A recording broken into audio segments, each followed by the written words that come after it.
In the dark of night over the Red Sea, a pilot struggles to control his passenger jet.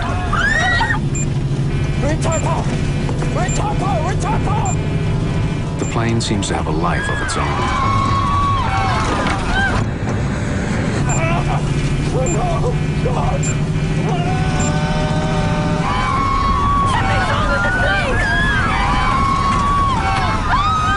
I heard a scream, a noise. After that, I didn't hear anything.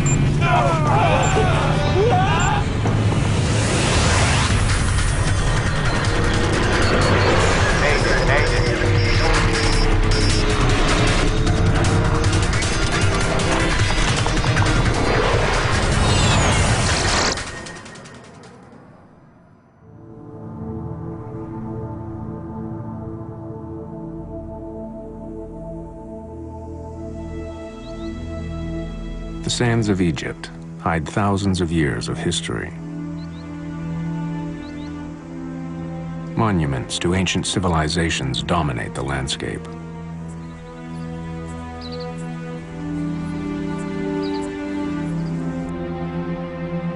But for sun-loving Europeans, Egypt is also a resort destination, where the most important sand is on the beach.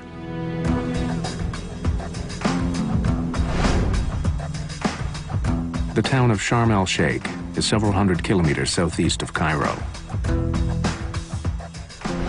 Perched on the Red Sea, it's a natural destination for people looking for a little rest and relaxation.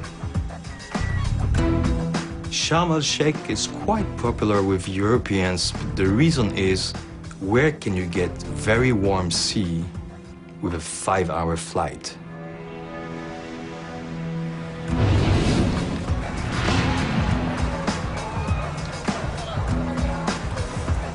Just after 2 in the morning on January 3rd, 2004, many vacationers are still out on the town. But 53-year-old Captain Kedr Abdullah is just starting his day. He's renowned for his punctuality. A former officer in the Egyptian Air Force, Kedr is now a highly respected captain with the charter company Flash Airlines.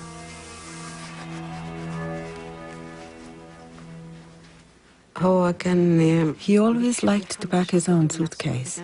He wouldn't let me do it for him. He always said, I would like to prepare my own things to make sure I don't forget anything. He was very precise on what he wanted and what he would take with him.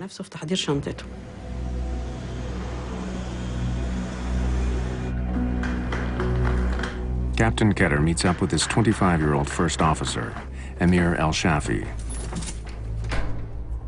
Together, they'll fly out of Sharm el-Sheikh, heading for Paris. Good morning. Good morning, sir. El-Shafi is young enough to be the captain's son.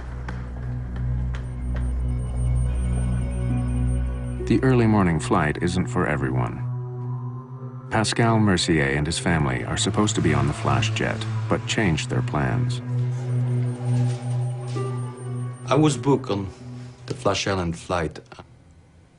When my agency told me that I had to wake up very early and then we had to change planes in Cairo, I said, this is really stupid. I mean, if my daughter was like 2 years old and the other ones were like 6 and 8.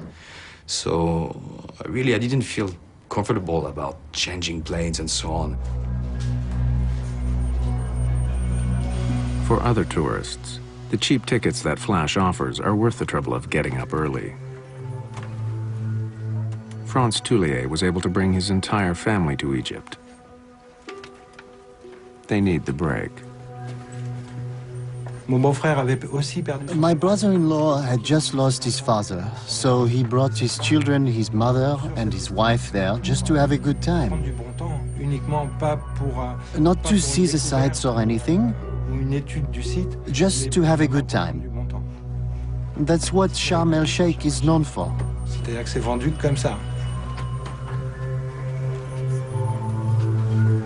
Fatima Hijazi is also heading back to Paris after a vacation in Sharm. The mother of 5 is flying alone.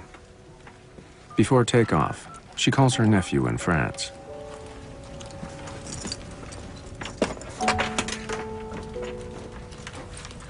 Hi. I was asleep when she called. I didn't really want to get into a conversation with her. She was someone who called you for everything. She needed to be reassured. So, even though she had the 5 or 6 hour flight ahead of her, she just wanted to make sure that I would be there to pick her up at the airport. In all, 148 passengers and crew settle into their seats aboard the jet. 604 It's 5 a.m. Cairo Met condition time 0. In the cockpit, Ashraf Abdelhamid is the third member of the crew. He's training as a first officer, although he has worked for years piloting corporate jets. Temperature 12. Dew point 01. None of the crew members are happy with the poor quality of the weather information they're getting from the local air traffic controller. They didn't say sky clear, they said clouds and sky clear. How? The two are opposite. Ask him about ceiling. No ceiling and clouds and sky clear. Maybe it's scattered. Maybe he means scatter. Good morning. The captain is also frustrated that one of his instruments isn't working. Although the engineer agrees there's a problem, it's not serious enough to fix. Especially electrical. The men laugh it off at the expense of the first officer. It's probably called by Ma, making a heavy landing.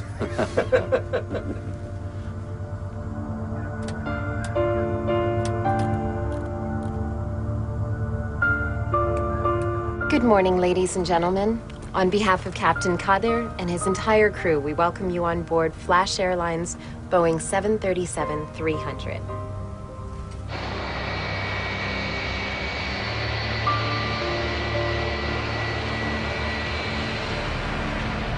It's still hours before dawn when the plane lifts off.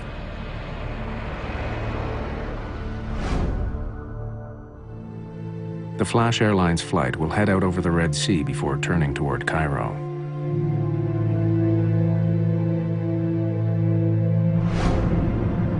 The jet climbs through a pitch-black night. Without a moon to light the scene, it's hard for the passengers to see much of anything out of their windows.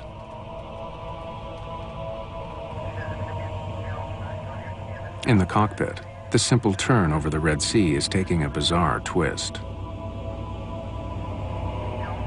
See what the aircraft just did? Captain Ketter doesn't like the way his plane is behaving.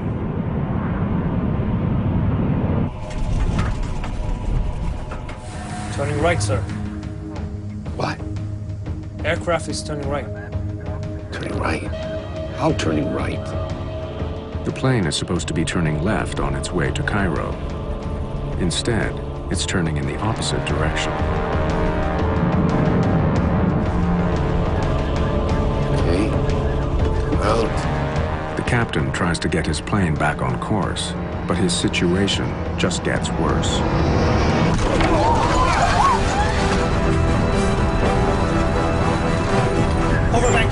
Knowing he's in trouble, the captain tells the first officer to engage the autopilot. Autopilot!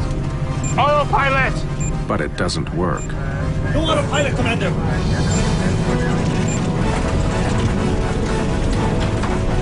The 737 is now flying almost completely on its side. The plane gains speed as it spirals towards the Red Sea. Just minutes after takeoff, the plane is out of control. Diving toward the water, it's traveling more than 700 kilometers an hour. And the crew don't know what's wrong.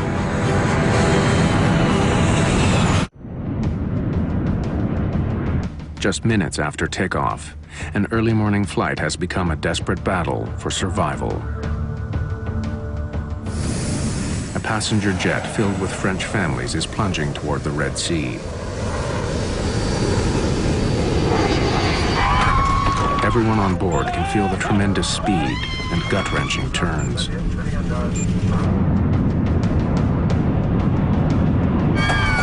The enormous G-forces are making it difficult for Captain Keter Abdullah to fly. Ashraf Abdelhamid, the third member of the flight crew, tells the captain to slow the plane down. Retard power! Retard power! Retard power! The plane is traveling so fast, it's threatening to tear itself apart. After flying almost upside down, the crew is finally beginning to bring their plane under control.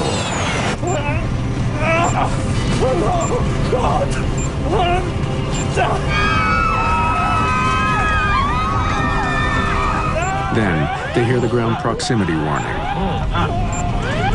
They're getting dangerously close to the Red Sea.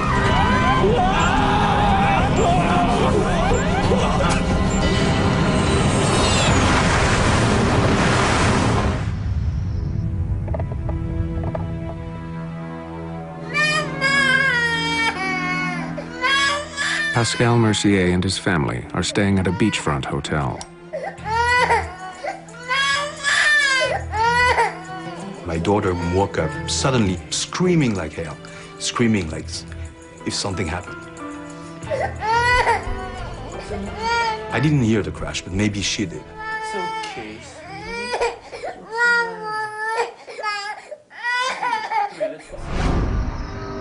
It's just before 5 in the morning, minutes after the plane took off from the airport. It's disappeared from local radar screens.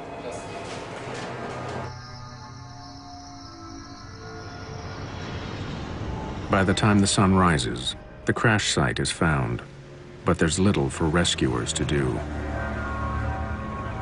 The plane shattered on impact. Pieces of debris litter the surface. All 148 people on board the plane are dead. Flight 604 was to land at Charles de Gaulle Airport in Paris in the morning.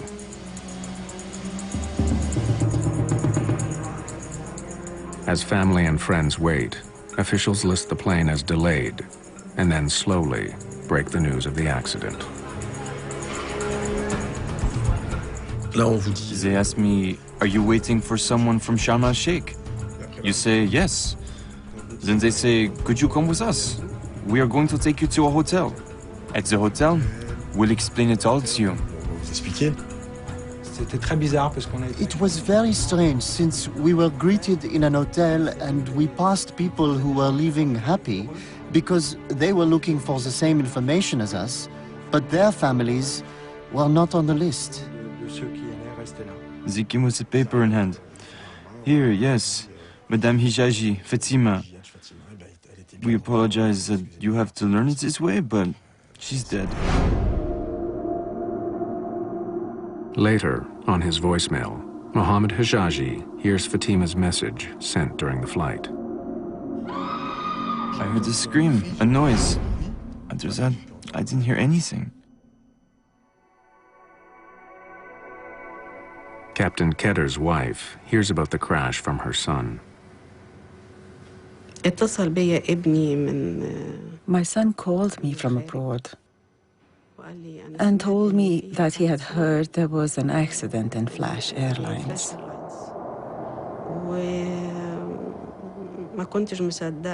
I was in disbelief for a while until it became reality. It was a very big shock for me. In resort hotels, workers check the empty rooms of those who were on Flight 604. But one of the rooms is occupied. Mr. Mercy. This guy from the hotel, the hotel staff, began to cry. He was really shocked, happily shocked to see us. He thought we were in the flight with everybody else. They're here. In my hotel, 82 people were on that flight. 82 people. It was really, really strange. Really, really heavy. But we were really lucky.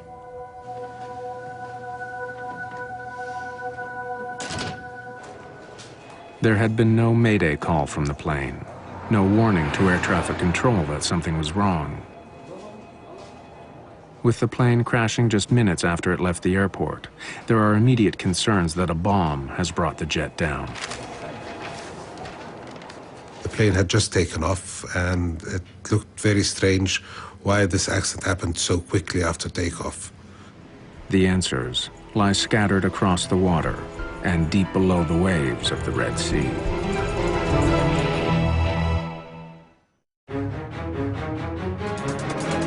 After an early morning takeoff, a 737 rolls onto its side while flying over the Red Sea.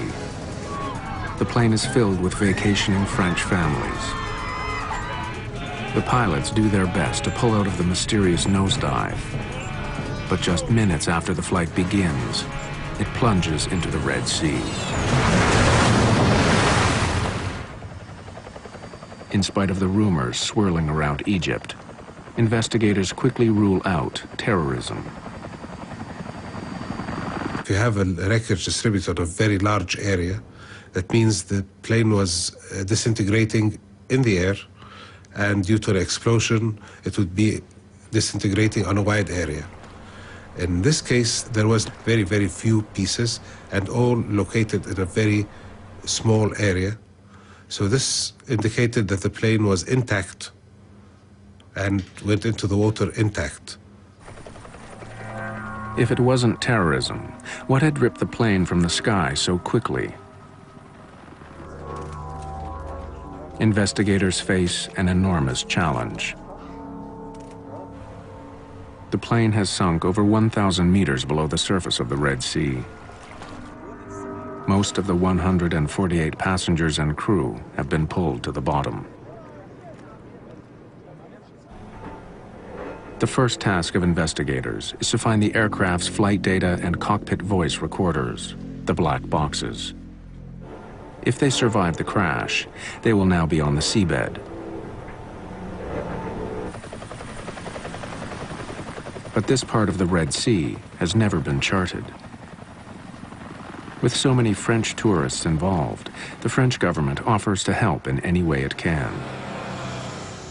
The French immediately responded by sending a boat specially equipped with robots to search the bottom of the sea. But the wreckage is too deep. The sub that the French boat has can't survive the enormous pressure at the bottom of the sea. The investigators desperately need another submarine. But they're running out of time. The black box transmits a radio signal, but the battery only lasts for 30 days. If investigators can't find it within a month, the mystery of Flight 604 may never be solved. Getting to the black boxes before the time the pingers stopped transmitting was always a very worrisome aspect to all the investigation team. Everybody was working 24 hours, round the clock, to try to salvage these and try to locate them first. American, French, and Egyptian experts joined forces. While waiting for the plane's black boxes, they also begin focusing on Flash Airlines itself. Flying just 2 planes, it was one of a number of low-cost charter companies that had been competing for customers in Europe. In the last 10 years, there has been a rapid expansion of less expensive airlines throughout this part of the world. Offering inexpensive, no-frills service, they fought for a piece of the holiday market. Seaside resorts like Sharm el-Sheikh were one of the many destinations they serve. Now, one of the ways in which they provide this extremely cheap travel is by operating their airplanes 24 hours a day. Operating on such tight schedules means the planes are flown constantly.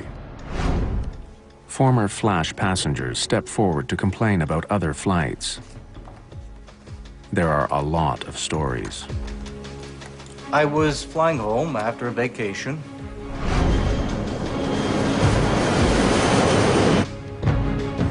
A year before the crash, while flying from Sharm el-Sheikh to Bologna, one passenger recalls seeing flames pouring from a Flash Airlines jet. Hey! Hey! The engine's on fire! Look! Please! The flaming aircraft is forced to make an emergency landing. Investigators learned that in 2002, the Swiss Aviation Authority performed a surprise inspection on the same plane that would later crash. The pilot's oxygen masks are missing. There aren't enough oxygen tanks. Some of the cockpit instruments aren't working. It's enough for the Swiss to ground the flight for 8 hours until the company repairs the plane. A few days later, Flash Airlines was banned from flying in Switzerland. Another ban occurred in Poland. In Norway, tour operators stopped contracting with Flash. It's a rare event for an airline to be banned from operating into a country. They had to have done something dramatically wrong, especially when it comes to safety. With mounting concerns about the safety record of Flash Airlines, investigators combed through the company's paperwork. They discover that the most recent maintenance records for the plane that crashed were never duplicated. They've gone missing with the aircraft. The lack of having copies of the technical log and all of them being on board, of course, this is a violation. And civil aviation here issued very clear instructions that this should not happen. While there are concerns about the state of the company's planes, there are no such issues when it comes to the crew of Flight 604. Captain Ketter was considered not only a flying ace, but a national war hero for his performance in the Yom Kippur War. During his career, he not only flew sophisticated fighter jets, but also a variety of large cargo aircraft. He had over 7,000 hours of flying experience, as well as 2,000 hours as a flight instructor. All the evidence shows that Captain Ketter was a model pilot. With the aircraft and its black box data recorder still hidden deep under the Red Sea, investigators wonder, was this a case of a superb pilot fighting to save a decrepit plane? See what the aircraft did?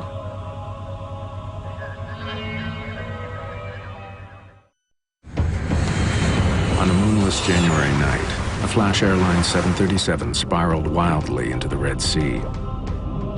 All 148 people on board were killed.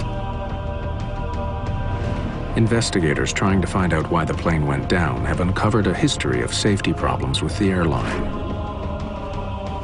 But trying to prove that there was anything wrong with the plane that crashed is difficult. Much of the wreckage has sunk deep beneath the waves. Investigators have been unable to find the flight's black boxes. Whenever an airplane crashes into the water, there's always a fear by investigators that the cockpit voice recorder and the flight data recorder may not be recovered. Those two boxes in and of themselves give the investigator a very good picture, and without them could make the investigation process very, very difficult. Finally, after several days of searching, a breakthrough. A French research ship hears the locator signals given off by the black boxes.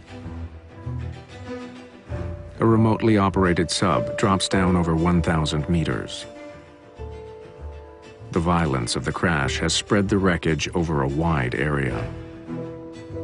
2 weeks after the crash, both the cockpit voice recorder and the flight data recorder are recovered from the bottom of the sea. Investigators finally have some hard evidence.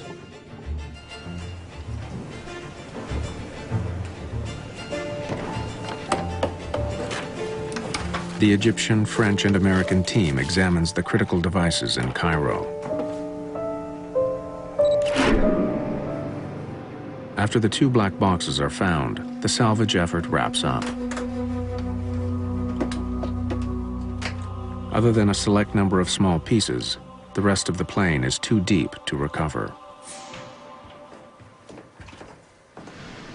The cost to continue would be too great. Without the wreckage itself, investigators concentrate on what they do have. They hope the black boxes will recreate the final minutes of the doomed plane. Shaker Kalata is the investigator in charge. One of the things we did to depict the path of the aircraft was we created an animation based on the data we got from the flight data recorder and from radar. The flight data recorder paints a devastating picture. Shortly after takeoff, the plane began heading left, just as it was supposed to. But then, it quickly started banking in the other direction. The cockpit voice recorder shows that the turn caught the captain off guard. Turning right, sir. What? How turning right?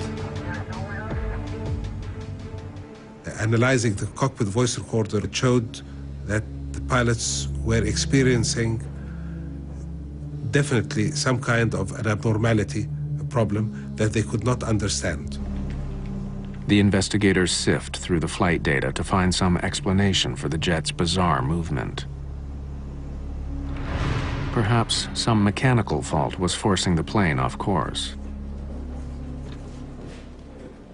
And there is an indication that something was wrong with the flash jet before it took off. On the runway, the captain and the ground engineer discussed an electrical malfunction. But it's impossible to tell from the cockpit voice recorder exactly what the problem was. Especially electrical. Exactly. And tragically, the ground engineer was also on the flight. We believe from the data we are looking at in the flight data recorder that there is a very high possibility that the plane was tending to turn to the right by itself. But exactly what had gone wrong? A thorough accident investigation can take years. But in the case of Flash Flight 604, there are unique challenges. The problem with accident investigation is that it's very time-consuming and resource-intensive, especially when we don't have an airplane to physically look at. 50 different theories are examined in minute detail.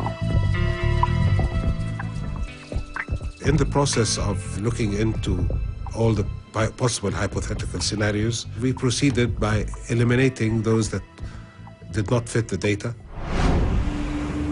Investigators travel to the United States to test the most likely ideas in a sophisticated simulator.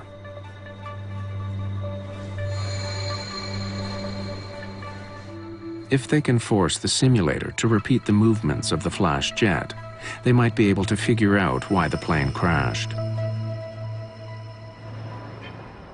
The results are brought back to Cairo. There are only 4 mechanical faults that could have produced the flight path of the doomed jet.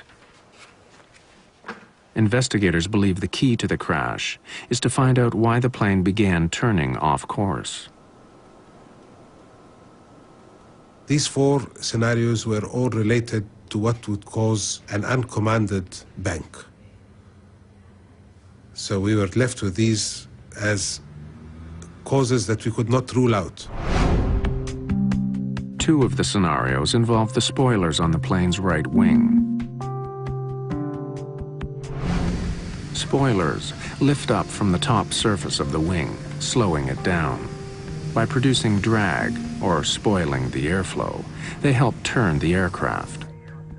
If the pilot's control wheel, or the cables that connect it to the spoiler jammed, it could have forced the plane off course.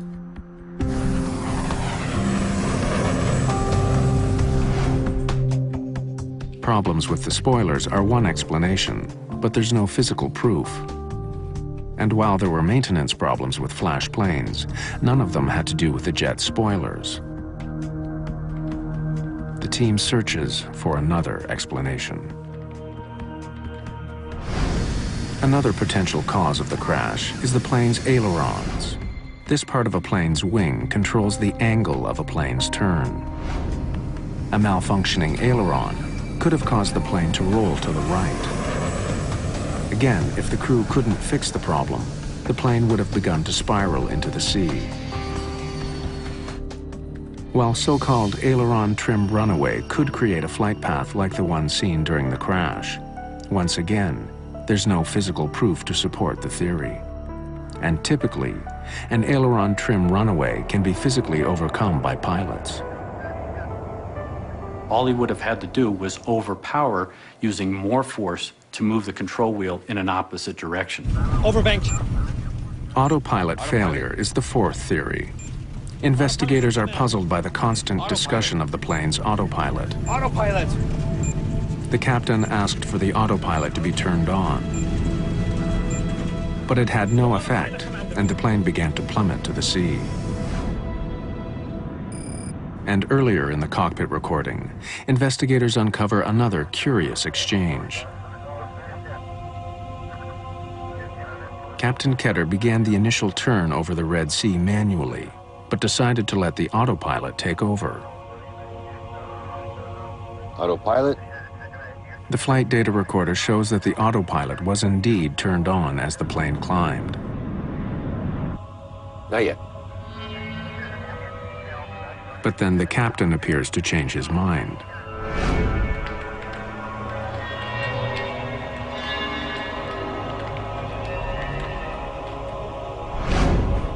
The plane's flight data recorder shows that the autopilot was only activated for 3 seconds. But investigators wonder if the autopilot had malfunctioned and stayed in command of the jet. The automated system could have continued to control the plane, flying it to the right, even after the pilots thought it had been disengaged. The malfunction of the autopilot, of course, took a lot of work from us because it was nearly impossible to show that it did not happen, and quite impossible to show that it did happen. So, but it was always a very prominent possibility because it would give a very, very close scenario to what was happening. Perhaps most puzzling of all, though, is that no matter what happened to the plane, it appeared to be under control just before it crashed. Moments before impact, the captain had the plane flying nearly level. If there had been some crippling mechanical problem, why did it apparently disappear? On a moonless summer night, Flash Airlines Flight 604 crashed into the Red Sea, just off the coast of Egypt. Most of the wreckage is too deep to recover. Investigators have studied a number of different possible causes, all dealing with various parts of the plane. Some members of the team want to consider something besides mechanical fault, the pilots themselves. I think the major concern for the United States was that the human factors elements of this accident weren't thoroughly explored. Studying the flight data recorders again, the investigators discover something peculiar. Even before the plane's bizarre turn to the right, 3 things all seem to happen at the same time. Instead of a smooth left turn, the plane begins to come out of its turn early. The nose starts to rise, and the plane's airspeed decreases noticeably. But during this time, the pilot says nothing. It seems that he's unaware of the changes to his flight path.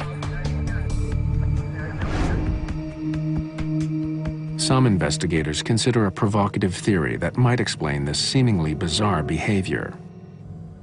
Perhaps Captain Ketter had been affected by vertigo. Vertigo is a physiological condition that would exist with any person, not just pilots, and it's based on the inner ear.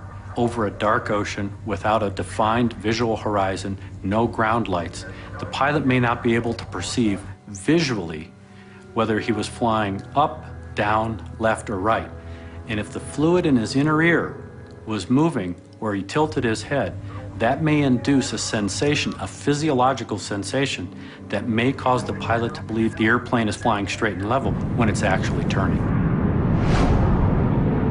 The plane's flight path is ideal for creating a sense of vertigo. The Flash Airlines jet took off into a moonless night. Captain Ketter was flying manually and began to turn as he was climbing. Heading out over dark water, it would be very difficult using just his senses for Captain Kedder to know exactly where he was. Roger, when ready, inshallah. Left turn to establish 306, Sharm VOR. It is actually a very high workload situation, and when there are no visual cues outside because it's a moonless night and you're over featureless territory with no lights in it, you really, as a professional pilot, should be totally aware of the fact that this is a situation in which you could get disorientated. It's a classic. It's happened so many times. It's killed so many people in the last 10 years. When the plane was supposed to be turning slowly left, the control wheel began inching towards the right. Perhaps the captain was making the turn without even being aware of it. When you study the movement of the aircraft control surfaces, it appears that something was guiding Captain Cutter to the right. Now that could have been a false horizon or something he's seen outside of his window. See what the aircraft just did?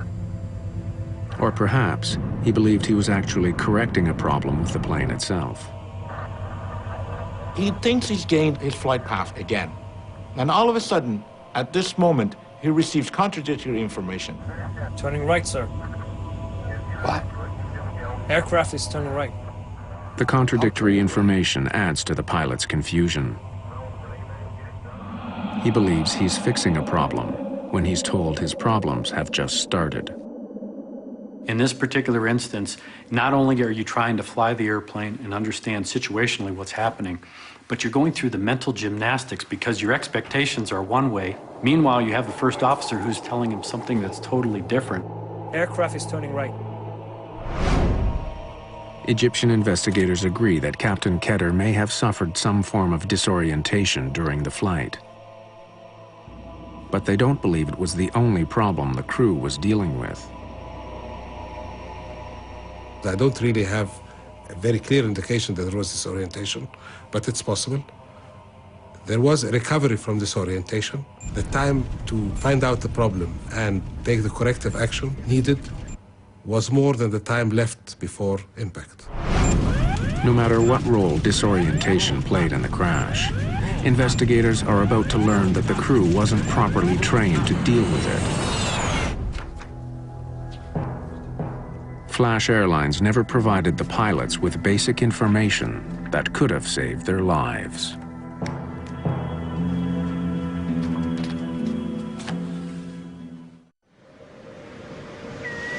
It's been 2 years since an Egyptian charter plane smashed into the Red Sea. 148 people were killed. Investigators trying to figure out why Flash Airlines Flight 604 crashed face immense challenges. Most of the wreck is still deep underwater. By carefully examining the plane's black boxes, the investigators believe that disorientation may have played a role in the accident. The pitch-black night and the featureless sea caused the pilot to become confused about what was happening. But mechanical problems may also have plagued the plane. As they continue to try to solve the mystery, investigators make a startling discovery. Officials at Flash Airlines reveal that they hadn't provided the pilots with crew resource management training. Crew resource management is a program where pilots are trained to work together rather than as individuals. Had the pilots of Flash Air 604 received a formal CRM training program, the outcome of this flight may have been substantially different. American investigators believe the very junior first officer may have felt the plane was in trouble before the captain did, but failed to offer suggestions to his much more experienced coworker. What? Aircraft is turning right. Nor did he attempt to take control of the plane. Right. Formal CRM training would have empowered the first officer who had the best situational awareness and the most information about the position of the airplane to take command of the airplane when he saw that the captain wasn't taking the appropriate corrective action.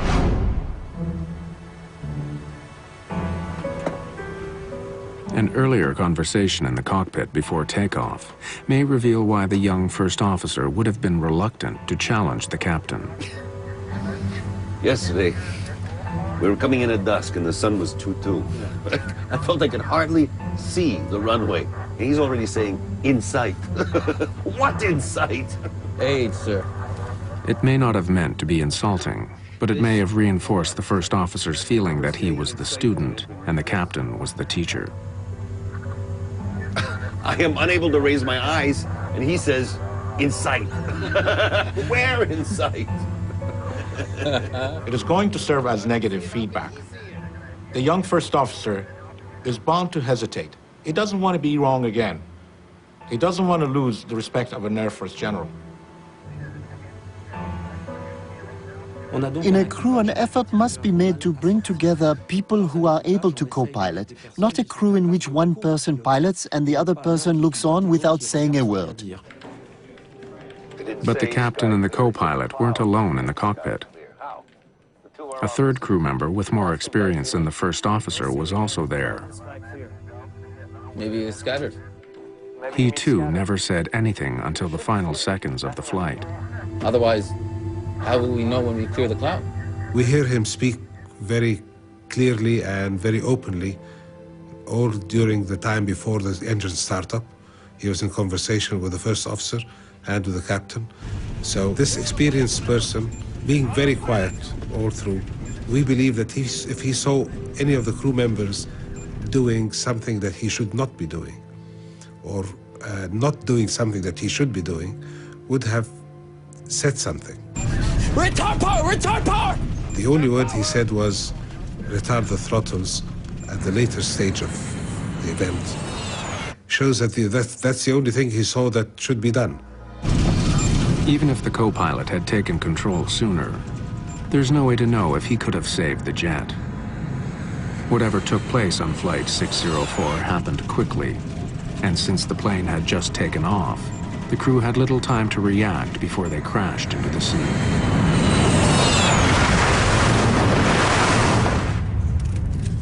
The final report on the Flash Airlines crash was released in March 2006.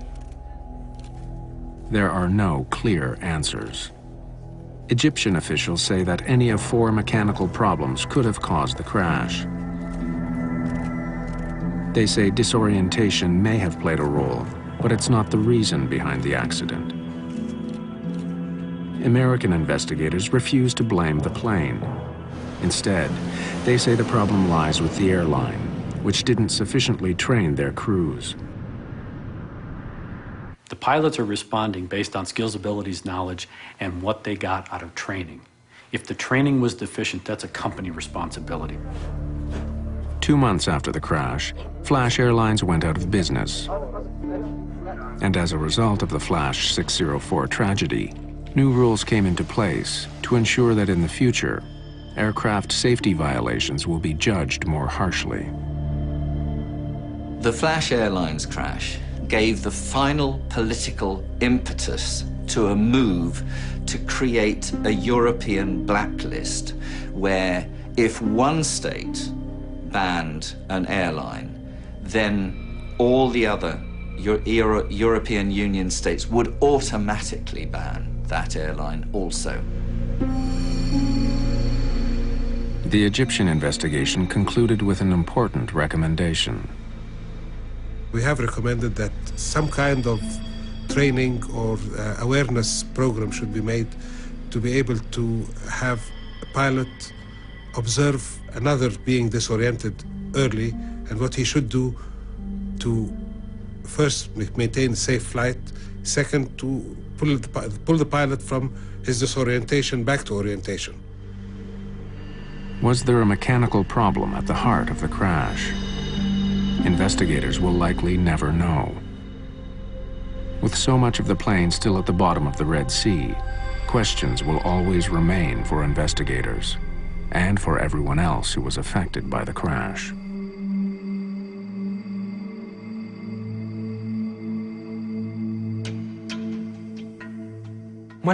I lost my nephews and my niece.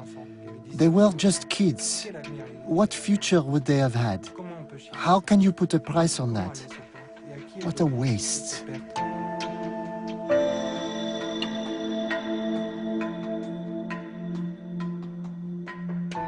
The families will never be able to fully mourn, me included, because we'll never know what's really happened.